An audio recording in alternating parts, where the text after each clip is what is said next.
আমাৰ ছোৱালী সকলে চাহ বাগিচাৰ পৰা নাচিব আহিছিলে।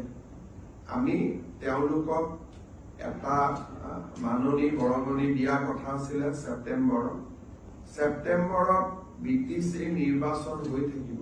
গতিকে মডেল কোড অফ কণ্ডাক্ট অনুসৰি আমি BTC এৰিয়াত মাননি দিব নোৱাৰিম।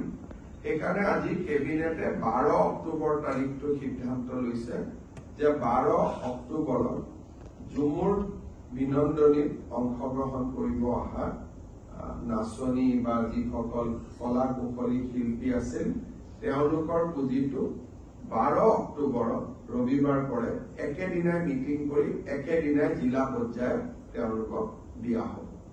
এই কথাখিনি মই আমাৰ ছোৱালীখিনিয়ে ছেপ্টেম্বৰ আশা কৰি থাকিব, কিন্তু BTCৰ যিহেতু মডেল কোড আহি গ'ল, গতিকে আমি দিব নোৱাৰিম। সেইকাৰণে BTCক পিছত দিয়া, বাকী কাগজ দিয়া এইখিনি কৰাতকৈ আমি 12 অক্টোবৰতে সকলোকে একেলগে পুঁজিটো যোগান ধৰিম। দেৱালীৰ আগতে সকলোৱে পুঁজিটো পাব।